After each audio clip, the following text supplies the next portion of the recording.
Welcome to the Synergy Podcast, the space where we redefine how we move, heal, and experience our bodies. My name is Ariana Montanari, a yoga teacher, soap maker, and beekeeper, and really advocate for a pain-free life driven by pleasure. Here, we break free from the unspoken rules that tell us how we should look, how we should move and feel. And through intuitive movement, self-care, and deeper connection with nature, we explore what it truly means to live without tension, pain, or limitations. So whether you're a yogi, a seeker, or simply curious about stepping into a more liberated way of living, you're in the right place. Let's dive in. Welcome to this new episode of the Synergy Podcast, and we have with us Alberto. Welcome, another Hello. synergista, as I call the Synergy family members. Alberto has his own work, his own studio in Milan, Italy. Today we're going to talk about his own journey. As usual, you know that I love sharing with you stories, journeys, how you get to where you are now, and maybe to inspire some of you. And then we're going to talk about the different approaches that you can have to yoga, sports, so the practice, exercise, and really about yourself, about our limitations. But I don't want to spoil too much. Now, Alberto, can you please introduce yourself? Tell us a little bit more about you. Who are you?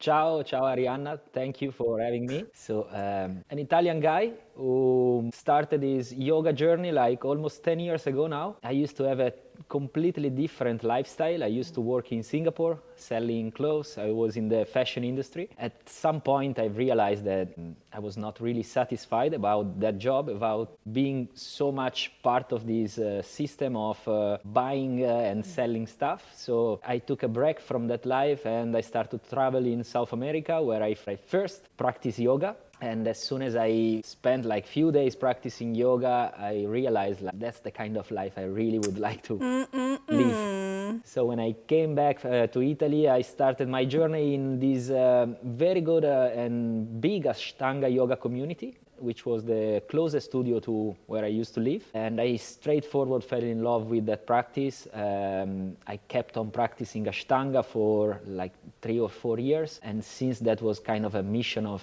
my life to become a yoga teacher, I went like all in straight in the Ashtanga practice. It helped me really a lot to build like a strong relation with the mat. As I don't know if you've practiced Ashtanga, but the idea is that you practice 6 days a week and you just take 1 day off. So I kept on doing that for a few years. I went to India like for a couple of times, studying in Mysore. And actually during my first trip in India, I injured myself. Previous I was traveling for a month and I skipped like few practices here and there in order to enjoy my time in my journey in India.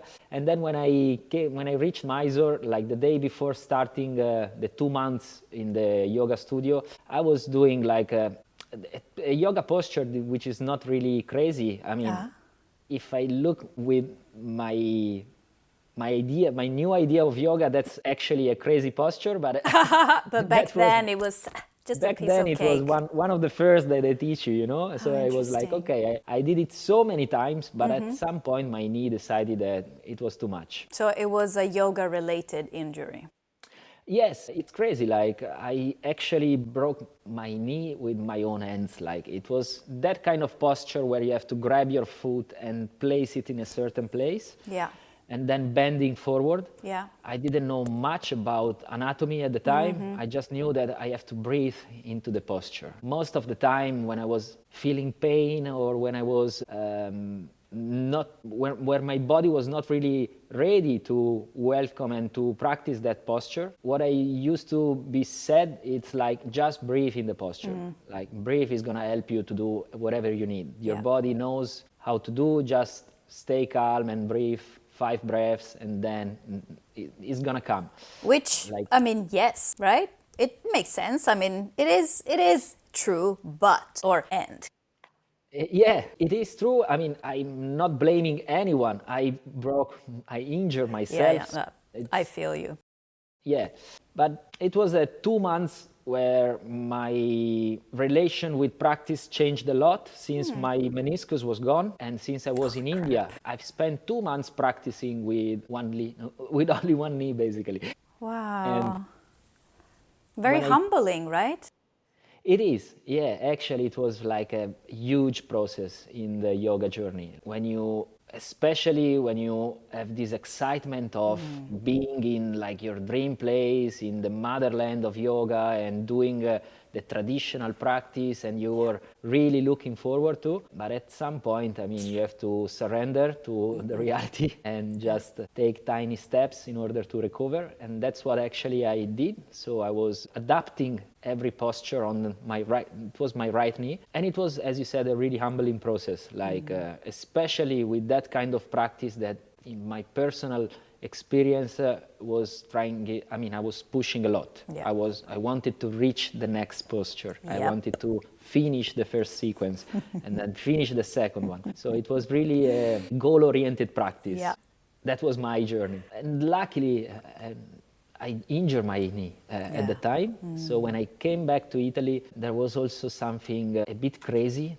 My yoga teachers at the time, they didn't want me to get surgery. They didn't want me to go to a doctor and fix my knee, They because didn't. they didn't really like it, the idea, because Okay. they said, like, if you injure yourself on the mat, you also recover on the mat. So practice is Right. teaching you everything in life.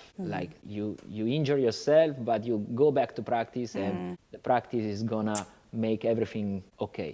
I did it for a few months, but then during my daily life, my knee was not good. Like if I was doing like a very tiny movement without being conscious of what I was doing, there was like this kind of click. It was like my knee was making this noise, and then my hip was contracting a lot. So at some point I decided, okay, I think I'm gonna go and See somebody.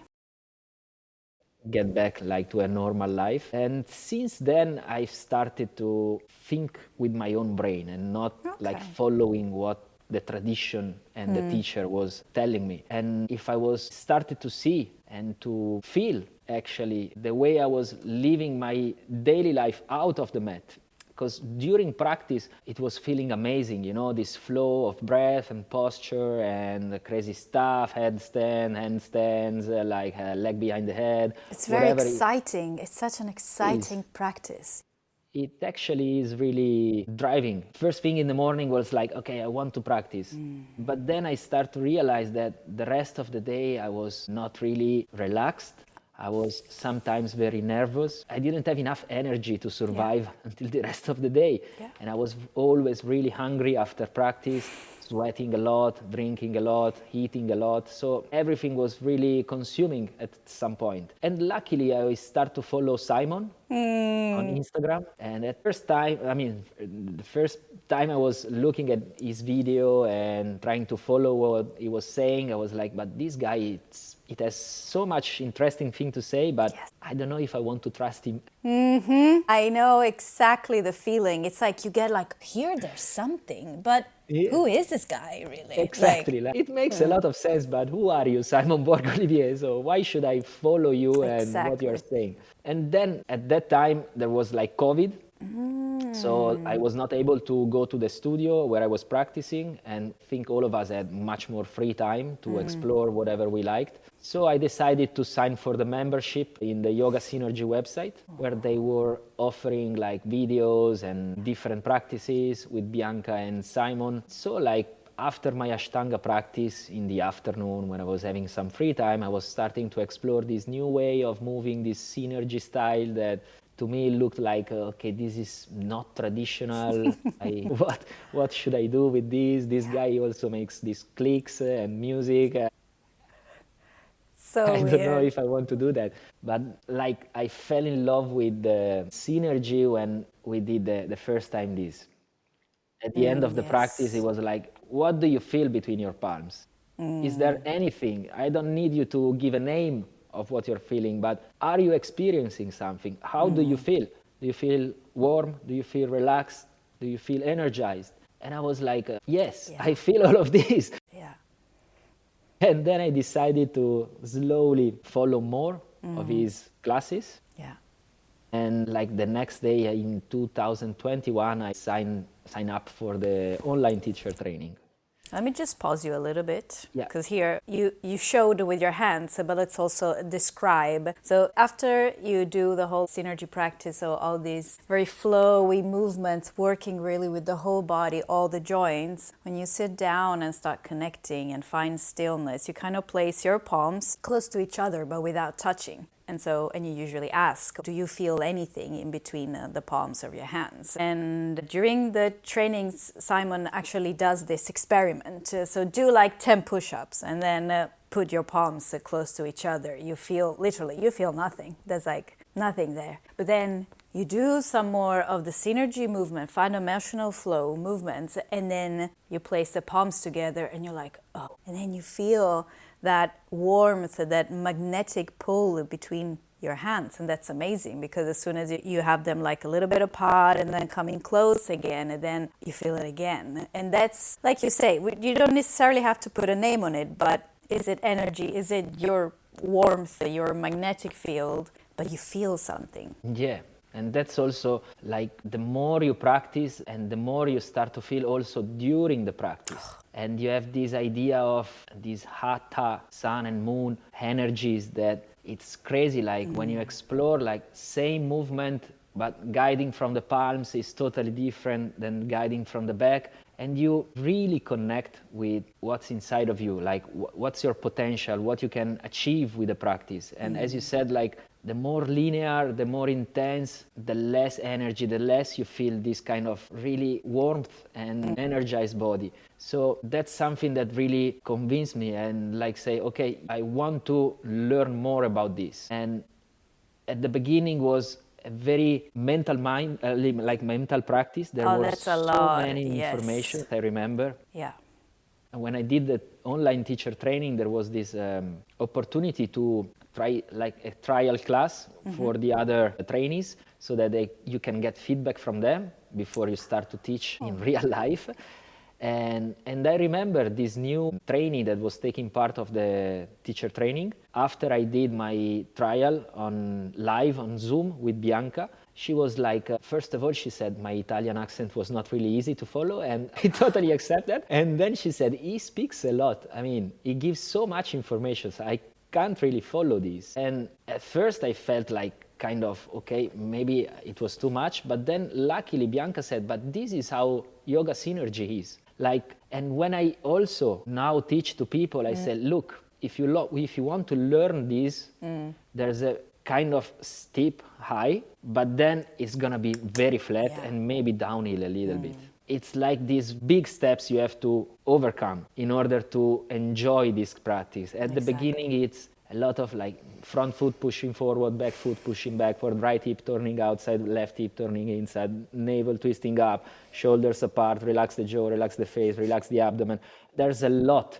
There's a lot of information at the beginning. It's the same thing that I inform my students. The first times, like, just accept the fact that it's a lot of information, but to listen for your brain to physiologically process. So it is normal that you feel a little bit overwhelmed, a lot in your head, but try to go back all the time to how it feels in the body and try to kind of get to know that movement, to see where you feel it and which parts are actually, my shoulder, I can feel all my bones, so the vertebra. So like to get more into the feeling rather than the thinking. And then class after class, suddenly you will hear instructions and understand them that you did not hear or understand previously. You're like, this little piece, I got it today. Oh, okay, interesting. Yeah, I always say that it's like learning a new language. At the beginning, you feel, as you said, really overwhelmed. I don't know this word, I don't understand what he's saying. But then at some point, something clicks in your brain and you start to speak fluently this language and you really enjoy all the work you have done before and you really enjoy to interact with people that speaks the same language and everything comes so natural that you start to build up a lot of trust towards the process. And that's something to me really magical about this practice. Also, when I think about what I was thinking when I was counting my breaths, go in the posture, count 5 breaths.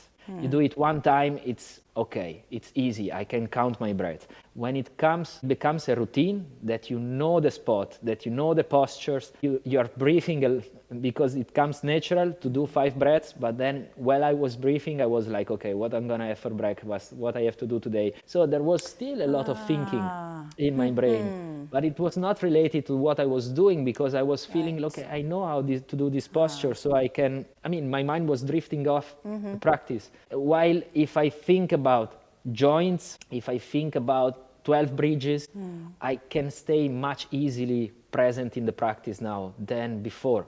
Because every day my hip is different, every day my knee is different, every day I have something like tension related that I can observe, like my jaw, my face, and it's like discovering your body every day in a different way. And the way you can connect with your gut brain as well, it's something that it's really interesting also how, for example, Simon speaks about the bandhas, this idea of, okay, bandha is a lock, but there's 2 ways of being in a lock. You can be closed or you can be open. So it opens a new world to me, like this idea of also blood is energy.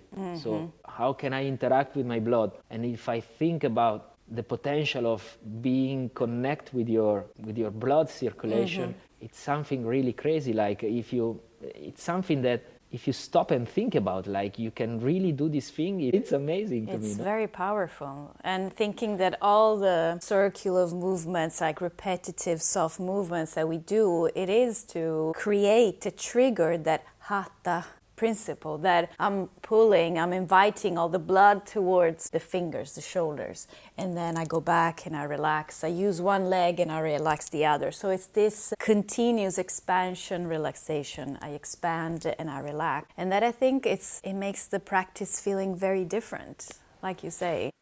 Yeah, and the magnetic field, like the energy you can build around you. I had this amazing practice 2 days ago with some people coming here for the lunch break, and they still cannot understand and believe, like, how is it possible that with these simple movements I can, in 45 minutes, because here in Milan the lunch break is 1 hour, so I offer 2 classes of 45 minutes. Wow, okay. By the time you greet them, by the time you say bye, 10 minutes are already gone. So basically you practice for 35, 40 minutes, no more.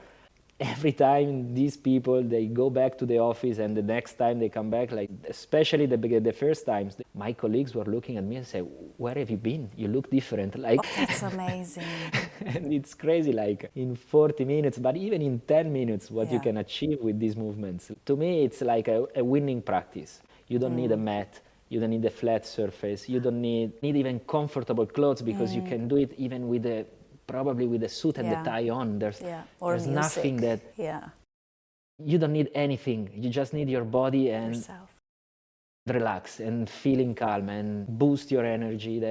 I usually practice in my car sometimes. Like I do spinal waves in the car, and it feels so amazing. Like 3 times, and my back, it feels completely different. So it's like a privilege to have this knowledge and to have the opportunity to study with a person like Simon that gives you so much information that really it can change your life in a better way.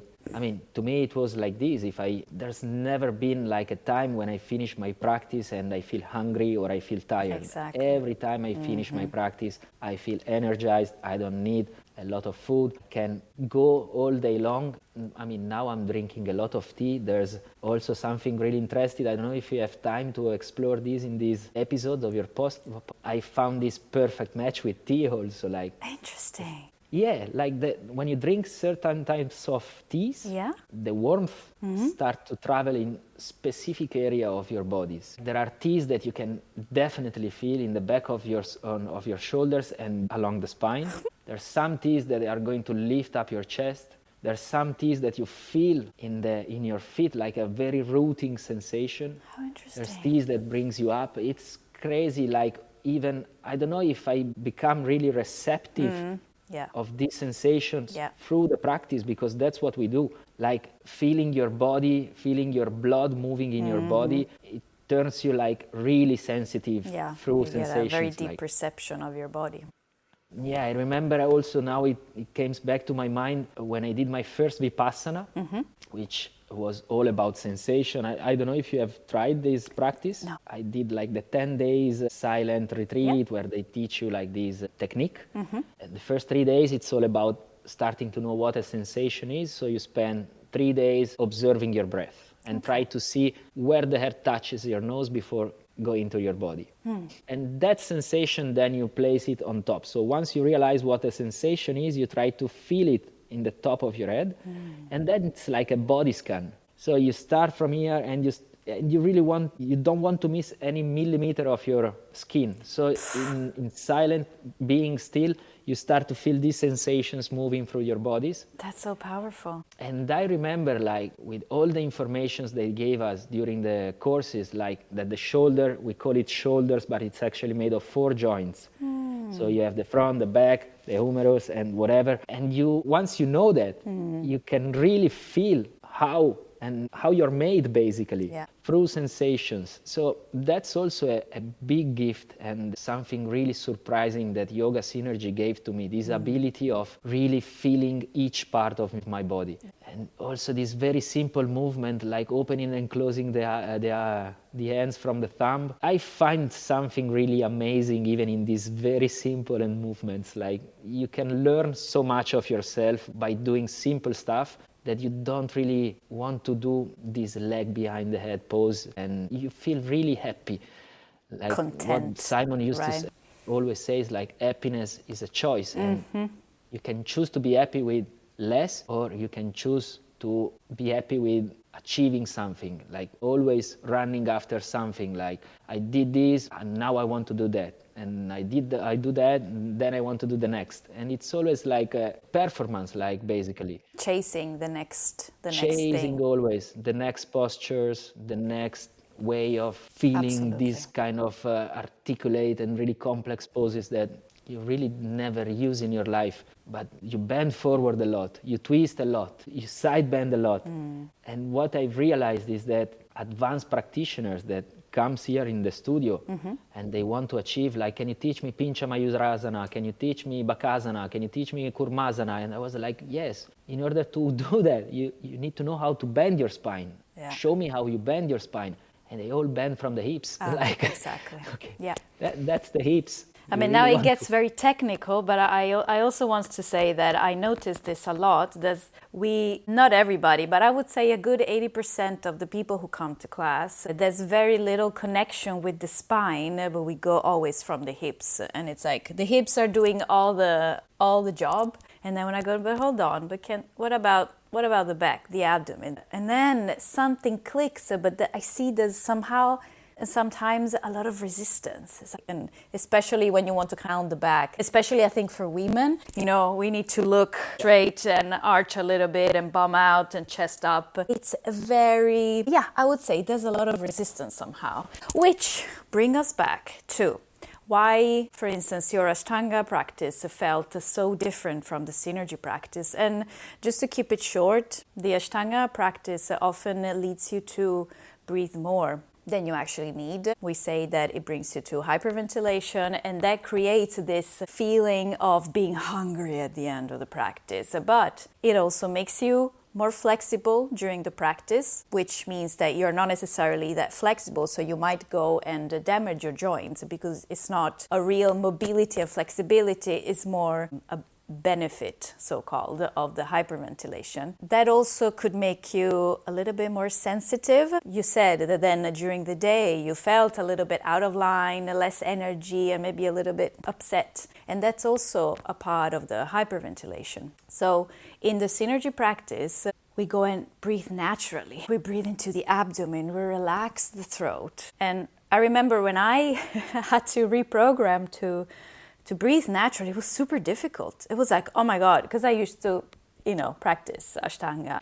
It was like, how can I breathe? I just found myself not breathing at all. It was just, oh my God. And then I got it. Okay, just relax. And so the body can. And I guess the Synergy practice is more about working with your body, like you say, being content with where you are now and working with it. So there's always this expansion, this playfulness, this curiosity, in a more of a physiological way, rather than having a more pushy practice, a more pushy, if you want, lifestyle, you know, where you somehow go against your body all the time. You think of the next pose, you think, I have to go deeper, oh, I have to do more, and you're never really here. And then after a while, like you described, you're not even thinking about the breath because it's all in automatic. And then you're always somewhere else. Well, yoga is about coming back to your body,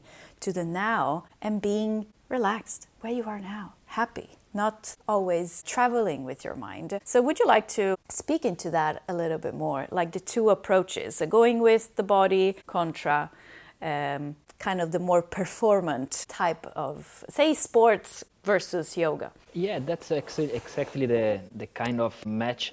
It's really useful to me to realize, like, nowadays most of yoga practices are goal-oriented in order to overcome your limits, while if I look of yoga philosophy, and to me what I consider traditional yoga, it's more related to what the text and the book says than the form of the asana. Traditional practice to me is something that follows the yoga philosophy. For what I've read so far, there's no one that is telling you like you have to achieve something.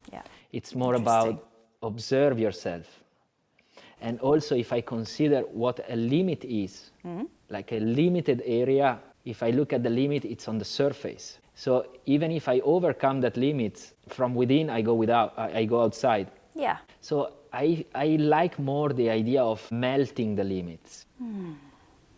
It's not, I think the limit it's here. Like what I consider a limit, it's a process of the mind. Of course my body has resistance. Of course my body is not ready to welcome whatever posture I'm gonna offer him. But there's something different about enjoying the process of melting the limits or thinking that this is a limit. It's really hard to explain maybe in words and in few words, but it switched completely the way I think about my practice and what I want to really achieve. Like so today you are I feel basically saying that even so the word and the concept limit or limitations, it's built by the mind, right? Well, I think so. Who decided what a limit is? Like I can lift my shoulder up here. Yeah. Maybe there's a person that can lift up here. So from that person, I'm limited. My shoulder mobility is limited. But how do I feel? Like, do I feel limited or I feel happy because I'm moving my body? Like, what do I want to achieve? Do I really want to take my shoulders back here because so that I overcome a limit and then maybe the next day my shoulder is in pain? Or do I really want to explore how I am today? Like, I think, as you said, yoga takes you to the present moment. Like, if I've slept like in a bad position and my shoulders is painful during today, why should I push more and try to overcome that limit of having a shoulder which is not feeling good today? Like more to enjoy my body as it is. So basically, you don't want to talk about limit. What if we remove a limit from the picture and instead think, how can I explore my body today in a way that feels pleasurable, right? I think that's the most yogic practice, the best yogic practice, being in contact with what your body can offer you today. Otherwise, there's always be comparison. Yesterday I could do this, but today I'm not. So tomorrow I'm gonna push harder. And it's like, in Italy we say il cane che si morde la coda, I don't know how to say. Well, the dog biting is stale. So, yeah. So, and I was feeling that by going in that direction, every day it has to be full power. Every day I had to express myself in what they say, tapas. And I think it's really genius also what Simons did with Yama and Niyama, the way he explored them. Like, remove the negative. Ahimsa is not about not being violent. It's about being gentle. Exactly. The A prefix is about the non. Yeah. So non-violence. But actually, what does it mean? Well, it means to be kind, to be gentle. And that starts from you, from within, to be gentle with yourself. So then, and with yourselves. With yourselves, that's with good. yourselves. And then go on and be kind to others. I think that's a really good switch. I mean, in my personal journey, I've started to really love myself more. And also this idea of the practice has to be from point A to point B. So you start with this and you finish with that. I like it. It gives me like good instruments in order to, it's like having an instrument in your hand. You know that if you start from point A and you reach point B, you feel in a certain way. But it doesn't have to be a box that I have to fit in. Exactly. I was in my mind, it's exactly because that's a box. So that's a pudding, a limitation. It's nice to have a box because sometimes you need to stay in a box, but it's also really nice also to go out of the box and explore something new. And I think this combination of 5-dimensional flow and yoga synergy is like a perfect recipe to really be honest with yourself. Like, how do I feel? Today I feel more of flowing, or I feel more about having a practice of postures? Because there's not right or wrong to me. I mean, I don't think Ashtanga yoga is wrong. I just think that the way yoga is now teach whatever, it's based on this idea of breaking the limits, the breath is everything, and staying on the mat, like this idea of I have to practice on the mat. If I don't have a flat surface, if I don't have a mat, I cannot practice yoga. What does that mean?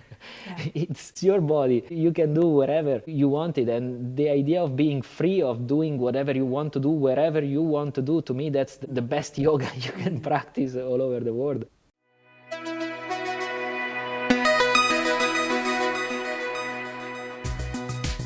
I want to take a moment to talk about something truly special and close to the heart. Miele Strega, my own line of natural handmade body products. And as you know, I am passionate about moving with ease and feeling good in our bodies, and that extends to what we put on our skin. Each batch of Miele Strega products is crafted with love, for real, by me, using ingredients from my very own beehives and my darling bees, combined with the pure botanicals. Whether it's a soothing, luxury whipped body butter, a nourishing lip balm, or a gentle soap, everything is designed to support your body's natural rhythm, just like the practices we explore here. If you're looking for skincare that's pure, it's intentional and deeply connected and aligned to nature, check it out at mielestrega.com. And because you're a listener, I've got a special gift for you. Use the code SYNERGY10, spelled with Y and Y, for 10% off your first order. Now, back to our conversation. Really makes me emotional if I think about the potential of this practice and how easy it is with less than more. Like, just lift up your shoulders and back, moving backward and forward. And there's so much to explore in these movements that you really think, I mean, I feel like I don't need to do crazy stuff now. I still have to know how to make circles with my shoulders. The basics, yeah. Like, there's so much I can explore.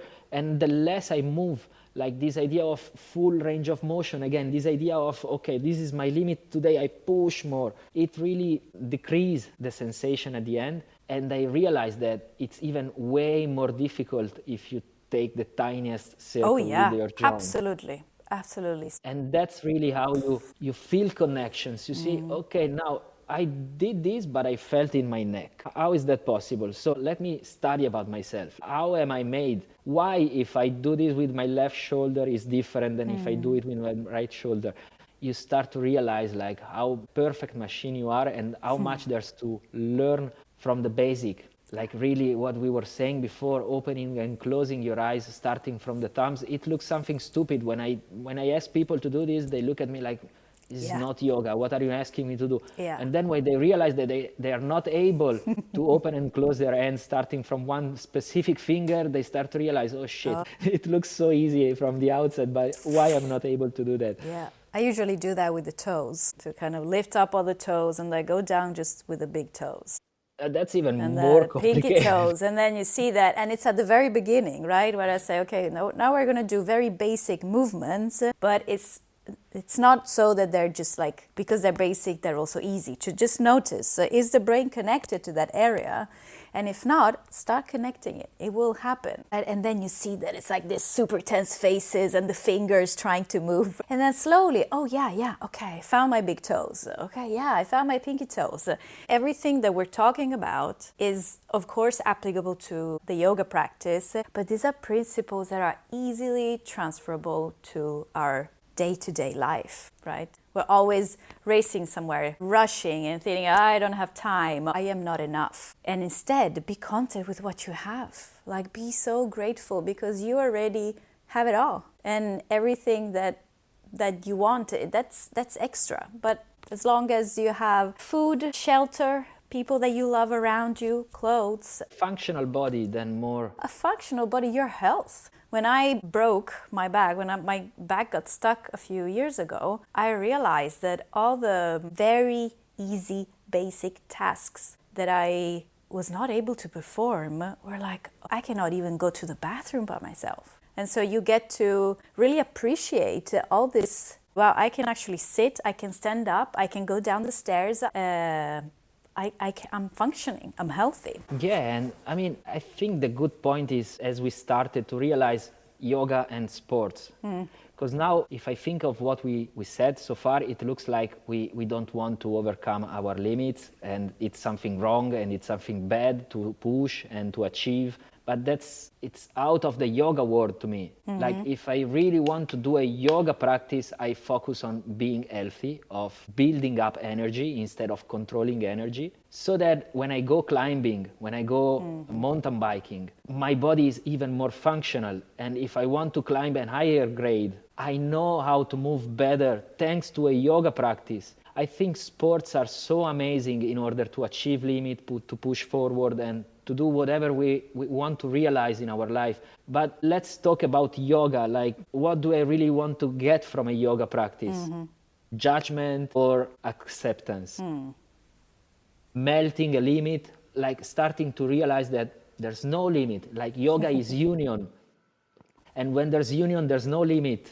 There's not even the idea of having a limit. Exactly. So if I want to achieve a sensation where I feel all together with what surrounds me, I really want to remove the word limit from my yoga experience and start to accept everything. First, myself, like accept that my body can move in a certain way and I enjoy it as it is. And if I want to become stronger or whatever, there's so many other options that you can achieve. I mean, you can use to achieve that. But really, when I talk about yoga, that's I think what's really missing. Like, what do I want to achieve with my yoga practice? Is there anything I need to achieve with a yoga practice, or just being happy with what you are?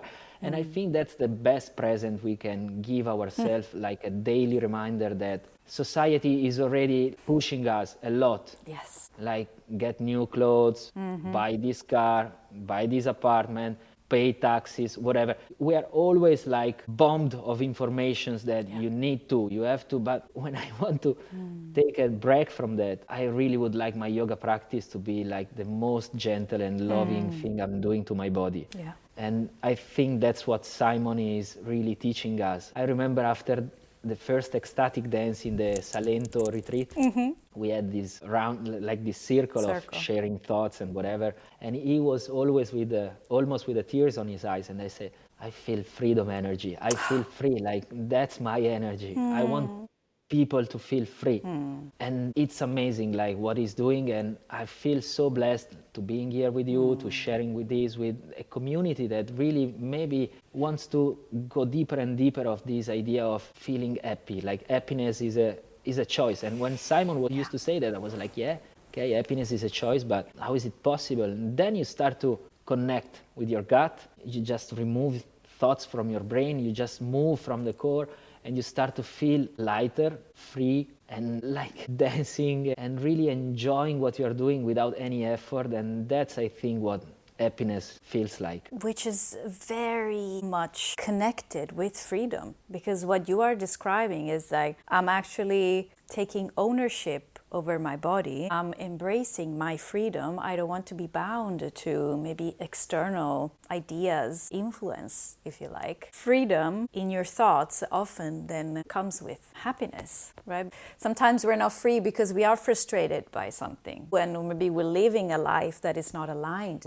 we're living a life we don't really want, you know? And we feel resistance. But then when you find freedom and say, okay, I'm gonna love myself. I'm gonna create a practice life that fills my cup, as you say. And then suddenly, I feel happy. I feel aligned. I feel that I'm happy in the place where I am, and I don't always need to find that satisfaction somewhere else, or in the next project, in the next person I meet, in the next meal I eat, because you're good here.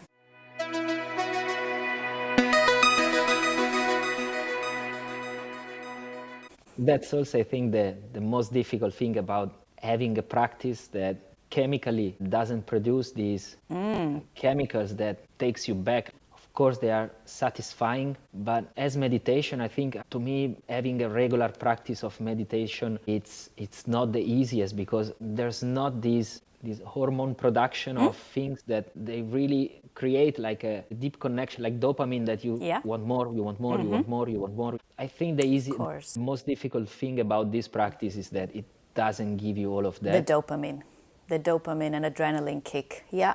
I never thought about it. That's why it takes longer to get into it and to understand it, and because it's a very different feeling from other practices or other sports that is more like, yes, I like this, wow, I'm gonna come back. It's like, what's here, you know?